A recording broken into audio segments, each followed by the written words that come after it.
Gold, trusted gold buyers. మీరు తాకట్టు పెట్టిన బంగారాన్ని విడిపించి ఈ రోజు ఉన్న మార్కెట్ ధరకు కొనబడను.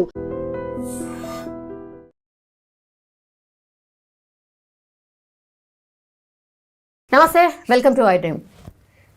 ఈ మధ్య కాలంలో అయితే ఈ గుడులకు సంబంధించిన దాడులు భయంకరంగా జరుగుతున్నాయి. మొన్న ఈ ఓల్డ్ సిటీలో కూడా గుడిని మీద దాడి జరుగుడు, ఆ తర్వాత అక్కడే చెల్లా మీద కూడా వీళ్ళందరూ కోపోద్రిక్తులై చెల్లాని కూడా ధ్వంసం చేయడం, ఇది కొంత ఉద్రిక్తతకైతే దారి తీసింది. చాలామంది పోయి ఆందోళన కూడా చేసిండ్రు. ఆ రోజు మళ్ళీ జగ్నేకి రాత్ కూడా ఉండే, పోలీసులు భారీ ఎత్తున బందోబస్తు కూడా ఏర్పాటు చేసిండ్రు. కానీ ఫ్రీక్వెంట్లీ ఇట్లా గుళ్ళ మీద దాడులు ఎందుకు జరుగుతున్నాయి? ఒకసారి మాట్లాడదాం. మనతో పాటు పొలిటికల్ అనలిస్ట్ రాజయ్య యాదవ్ గారు ఉన్నారు. ఒకసారి మాట్లాడే ప్రయత్నం చేద్దాం. సార్ నమస్తే.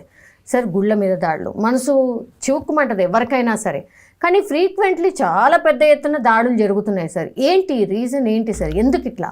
ఇవాళ వీళ్ళు గుళ్ళ మీద దాడులు ఈనాటి కావు, అనేక ఇప్పుడు రామాలయం ధ్వంసం చేసిరి, కృష్ణుని మీద మసీదు కట్టిరి, అనేక మసీదులు ఇవాళ గుళ్ళ మీద. మా 1000 స్తంభాల గుడి పక్కపొంటి మొత్తం ముస్లిమ్సే ఉంటారు. అంటే దీనికి కారణం ఏంటంటే ఈ దండయాత్రలు, విదేశీ దండయాత్రలు, వాళ్ళు మా దేవుణ్ణి ఏమనకుండి మేము మతం మారుతామని మారిళ్ళు. మా దేవుని జోలికి రాకుండి మేము మతం మారుతాం ఇట్లా మారిళ్ళు. ఇటువంటి సంస్కృతి ఇట్లనే. ఎందుకంటే ఎక్కడి నుంచో ముస్లిమ్స్ రాలే ఇక్కడికి. ఇక్కడ భయానకమైన వాతావరణాన్ని సృష్టించి మతాంతీకరణ చేసుకున్నారు. కానీ గుళ్ళ మీద నాటి నుంచి నేటి వరకు కూడా ధ్వంసం చేయడం మాత్రం దుర్మార్గమైన చర్య. ఇక్కడున్న ముస్లిం సమాజం ఏదైతున్నదో, అంటే యావత్ ముస్లిం సమాజం ఇటువంటి చేయదు. అక్కడక్కడ కోతి మూకలు ఉంటాయి. కోతి మూకలతోనే వీళ్ళందరికీ కూడా బదనాలు తెత్తాను.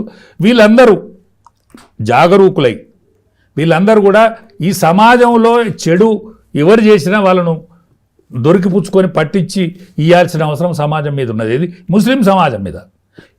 హిందువులు కూడా అనైక్యత, హిందూ అనైక్యత నాటి నుంచి నేటి వరకు కూడా ఉన్నదమ్మా. నాటి నుంచి నేటి వరకు కూడా ఉన్నది. మాకేందిలే అని ఏడనుకుంటుంది సార్. మాకేందిలే అని అంత పెద్ద ఆందోళన చేస్తున్నది. ఇంకా గట్టిగా ఉండాలి. ఏకైక హిందూ రాష్ట్రం, హిందూ దేశం ఇదొక్కటే. ముస్లింలకు అనేక రాజ్యాలు ఉన్నాయి, క్రిస్టియన్లకు అనేక రాజ్యాలు ఉన్నాయి. ఈ ఉన్నొక్క దేశాన్ని కూడా ఈ విధంగా కానిస్తే ఎట్లా? రాబోయే రోజులు ఇట్లాంటి రోజులు ఉన్నాయి. రాబోయే రోజులలో హిందూ సమాజం కూడా మేల్కొని ఇటువంటి దౌర్జన్యాలను ఎదుర్కోవాల్సిన రోజులు వచ్చినాయి. కాబట్టి ఈనాటి యువతరం అసలే ఓపిక ఉండదు. ఖచ్చితంగా దీనికి పరిష్కారం దొరుకుతుంది. అదే సార్, అంటే గుడి మీద దాడి జరగంగానే మళ్ళా హిందువులు వెళ్ళి వాళ్ళ గుడిల మీద, వాళ్ళ మసీదుల మీద దాడి చేసుడు, ఇది ఏమైతుంది? ఏ దాడి అయినా మంచిది కాదు. మొట్టమొదటి దాడి చేసినందుకు మంచిది కాదు, వెనక సీటు దాడి చేసినందుకు అంతకంటే మంచిది కాదు. హిందూ సమాజం అంతా ఏకమై దాడులు కాదు, మనం పునరుద్ధరించుకోవాలి, మన బలాన్ని నిరూపించుకోవాలి. మన బలాన్ని ఎవడైతే కాపాడుతాడో వాడిని గెలిపించుకోవాలి, వాడినే గెలిపించుకోవాలి. ఇంకోని చేతికి కత్తిచ్చి, ఇప్పుడు కాంగ్రెస్ పార్టీ చేసింది ఏంది? స్వాతంత్రం వచ్చిన కాంచి 60 సంవత్సరాలు వాళ్ళే పరిపాలించారు. ఇంకా మత కళాలు అట్లే ఉన్నాయి. ముస్లిం మత పెద్దలను పిలిచి ఇది తప్పు, ఇక్కడ ఇది ఎవరు జరుగుతుంది, ఆ దుర్మార్గులను శిక్షించాలి. అందుకనే సోయి తెచ్చుకోవాలని నా విజ్ఞప్తి. Yes sir, thank you sir.